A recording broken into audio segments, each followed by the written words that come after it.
Hi, welcome to today's video. So today's video is basically my October favorites video. So today is all about the makeup that I used in the month of October, and I have like a very interesting mix of both old as well as new products. Some of the old products are actually really old and they're from my stash, and I think some of them might get decluttered soon. So let's get into it.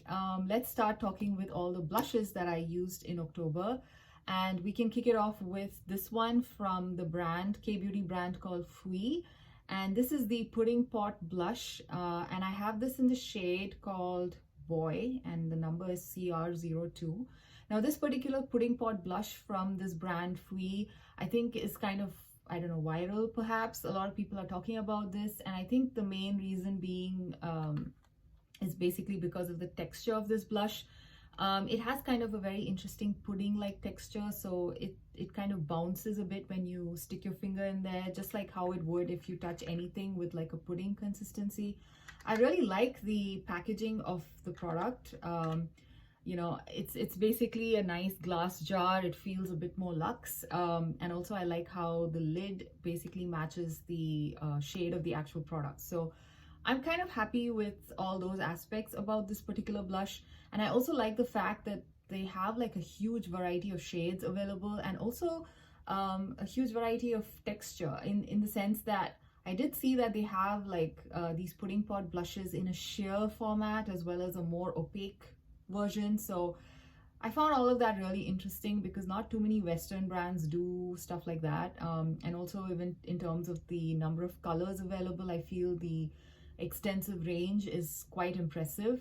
I kind of think it's a pretty cool concept, and I really like this blush. I love the shade. The shade Boy basically is a very nice strawberry kind of pink, and it kind of reminds me of summer in many ways, although I'm very happy using it like any time of the year. But yeah, I think this shade would make a really great summer shade because of that vibrant, punchy color that it brings to your cheeks. This one, I found that it has more of like a satin finish on the skin. It's not really a matte cream formula, nor is it like a glowy or a luminous formula on the skin. So it kind of looks very skin-like, and I like that. And also I find that it is a pretty thin formula, so it kind of applies in thin layers. So you don't really have a big blob of product on your cheeks. You can very easily build it up in layers, and I like that. And this particular shade, because it's quite vibrant, I don't really need to build it up too much. But I'm guessing some of the lighter shades in this range, you could potentially like build them up because of how nice and, thin the formula is. Now, the only issue I have with this particular blush is the fact that it kind of fades on me, and I was very heartbroken about it. And it's quite surprising because most of the time, because I have dry skin, I've never really faced any issues with products kind of fading. It's a very rare phenomenon for me, so I was kind of surprised that this actually did that. So I'm not sure why, because it basically, what I see is that at the end of the day, the blush is basically not as vibrant as it was when I first applied it. So it kind of, I don't know, it just kind of fades throughout the day. And I don't really wear makeup like from 6 in the morning till like 8 at night or something. I just wore it for like, I think I kind of roughly wear makeup every day for like 6 hours, 7 hours max.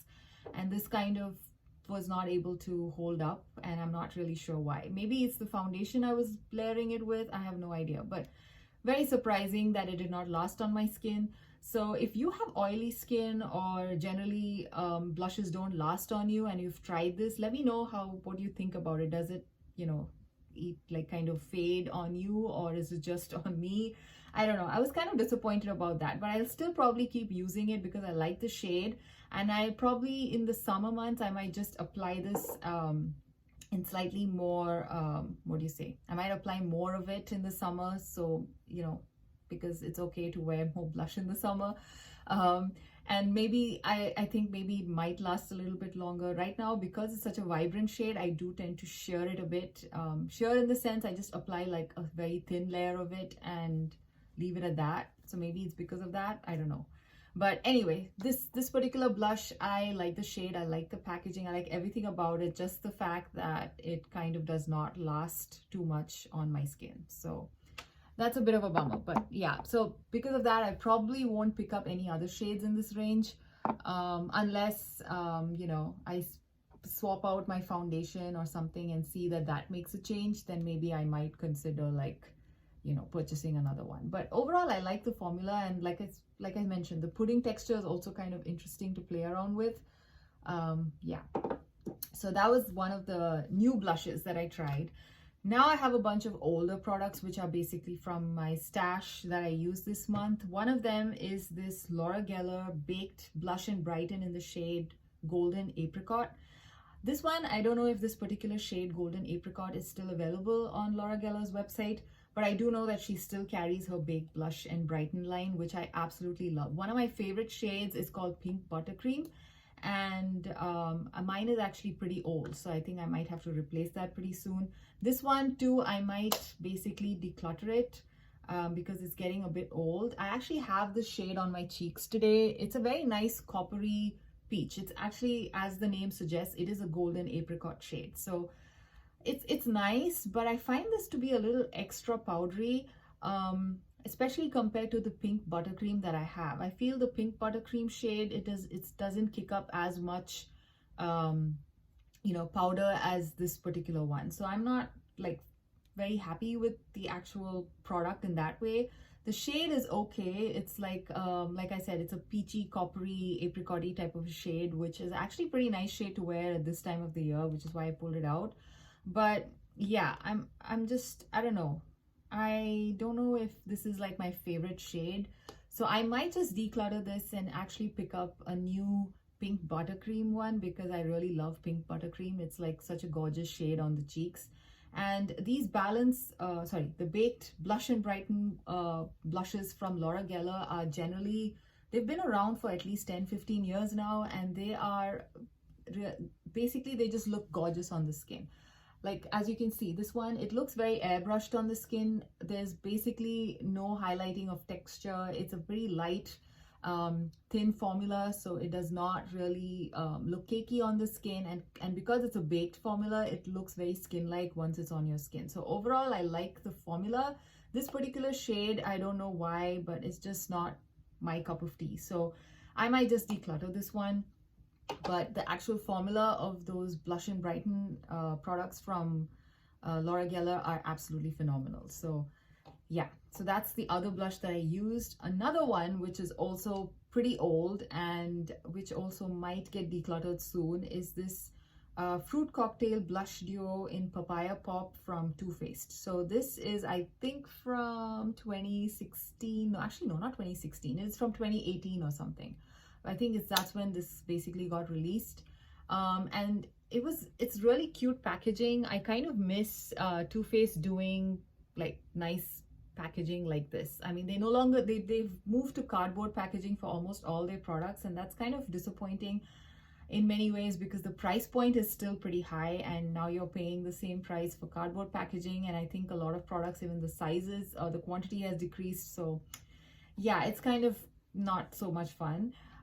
But yeah, even the product design, the packaging designs were so much more fun back then than compared to now. So yeah, anyway, so this particular blush duo is, it's basically consists of a blush and a highlighter type shade. Now this particular highlighter, I don't use it. In fact, I barely use it because it's pretty dark, and I think it's a bit too shimmery too. So I kind of always concentrate my brush just on the blush side. So pretty much only half the product is what I use. So I might just eventually declutter it, because now I have, I think, quite a lot of blush, and I do think that I might have very similar shades already, and this is getting quite old. So yeah, I might just declutter it at some point.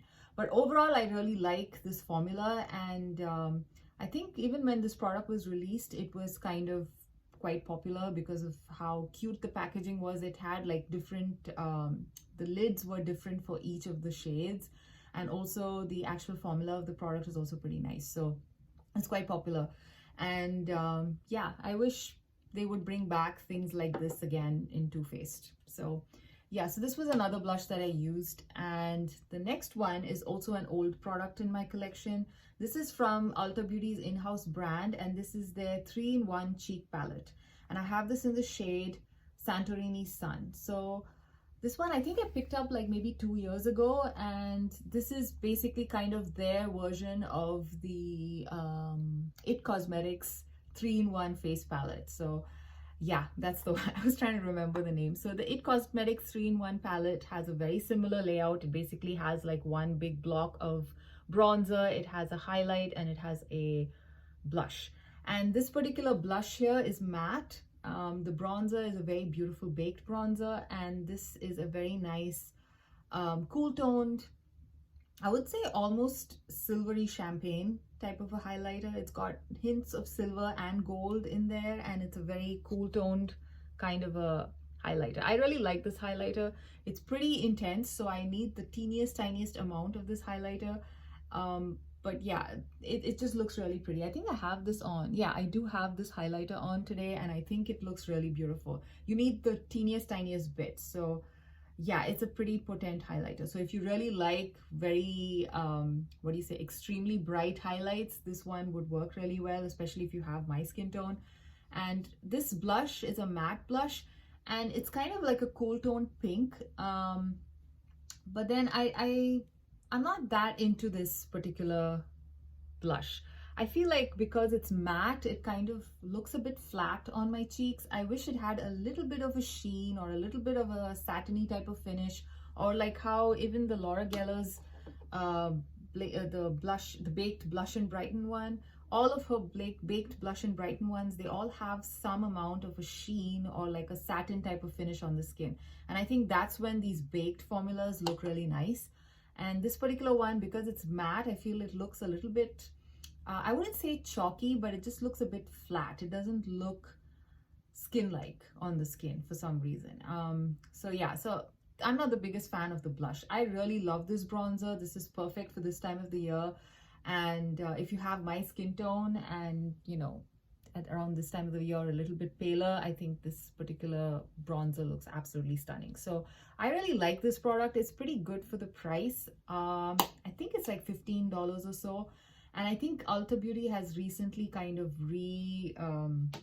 packaged all of their in-house brand products. So I think this comes now in a new packaging, which hopefully is a little bit more sturdy than this. This every now and then I feel like it might not travel well. I haven't traveled with it, but I get the feeling that this hinge, for example, looks like it could potentially break anytime. So hopefully the new packaging is a little bit more sturdy and a little bit more thin. Like this is quite thick. But yeah, overall, I think this would be a great travel palette if the new packaging is a little bit more sturdy than this. And they haven't changed the formulas of this. I don't know. I actually don't know if they've done any formula changes, but from the pictures, it looks like pretty much the same products, just new packaging. So those were some of the, I think, yeah, those were all the powder products that I used. So basically, this was the bronzer that I used this whole month, and that was the highlighter that I used the whole month. And yeah, and I had a lot of fun with the new as well as the old blushes. Now I do have a bunch of lip products that I want to talk about. So let's get started with the two new lip products that I tried. Actually, these products were sent to me by Influenster, so I did not buy these myself.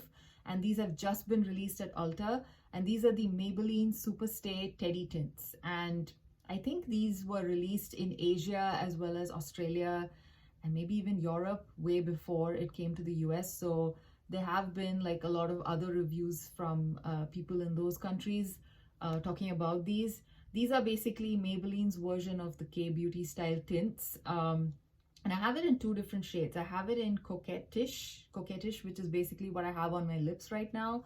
And I have it in Petal Core as well, which is a very nice pink. I think in my previous video, I was wearing Petal Core. So yeah. So anyway, so these tints, I got these from Influenster probably like a month ago, and I've been basically trying these out the whole month of October. And I have very mixed feelings about these. I'm still not sure if I like them or not, despite using them so much. Basically, the reason being that they don't play well with lip balm, and these can be quite drying. So I cannot use these without a lip balm. So what I've noticed is also, I noticed there's some variations in how these behave depending on the shade. So for example, the shade Coquettish. This one plays well with my lip balm. So right now I actually have my lip balm on and I'm actually wearing this on top, and it's fine. It's not getting goopy. It's not, gathering at, the inner parts of my lips. On the other hand, the shade Petal Core, it does the exact opposite. Like if I wear a lip balm and I go with this particular shade Petal Core, it immediately starts getting a little goopy and clumpy. So I'm not sure what's the difference between these two shades in terms of formulation, because they play very differently with my lip balm, the same lip balm, not a different one. And also another thing I noticed is that these ones are advertised as being lip tints, which you can, if you want like a lighter tint, you go with one swipe. And if you want like a deeper or more color, you basically go in with more than one swipe. You basically go in twice. So what I noticed, again, there's a difference between the two shades. When I try to do 2 swipes of the shade Petal Core without a lip balm, this time I basically just directly went onto my lips with it, and if I go over it twice, again, the clumping and the goopiness, the stringiness and everything starts happening.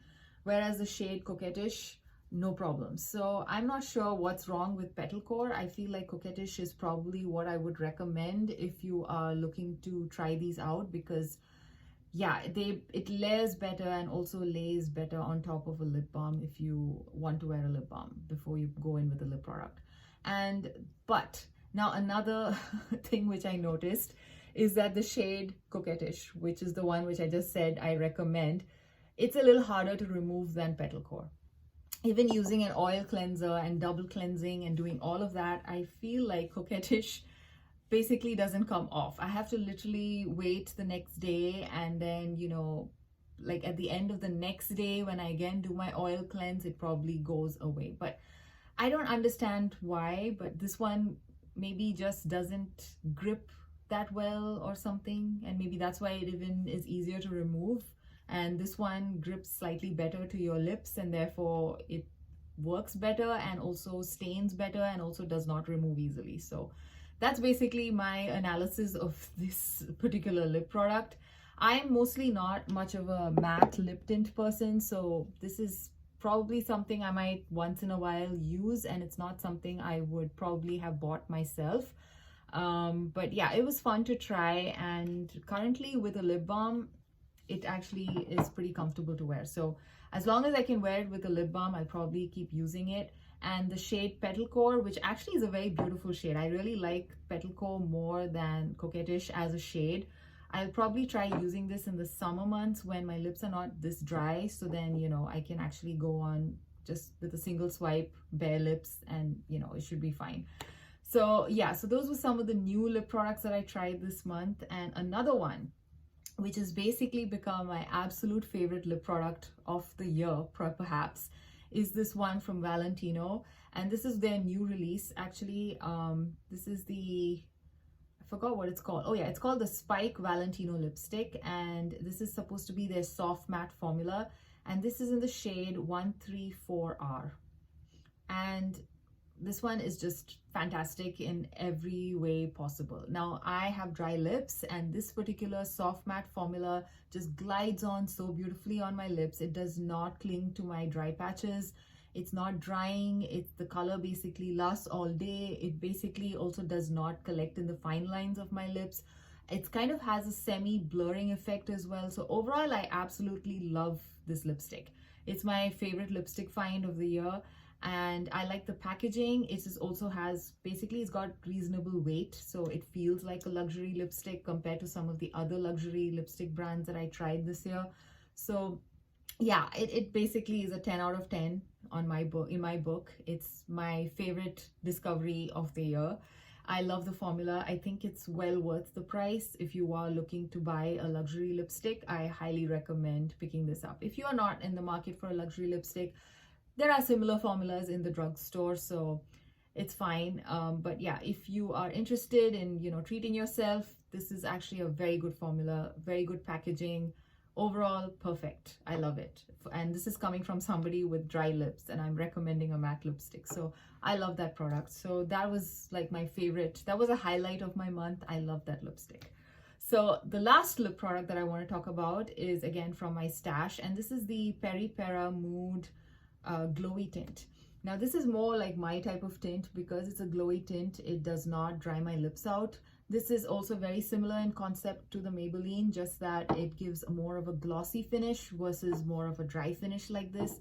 This one, the glossiness kind of does wear down after a point of time, but it basically tints your lips pretty nicely, and it still feels very comfortable and very moisturizing on my lips, even after the gloss part has kind of wiped away. So it's very comfortable. I really like this formula, and this particular shade 04 it looks really pink when it comes out of the tube and when you're applying it, but once it kind of is on your lips, I feel like it kind of looks more, it looks a little less, what do you say, vibrant. It kind of looks more of like a nice natural rosy tint versus looking very bright pink like how it does initially.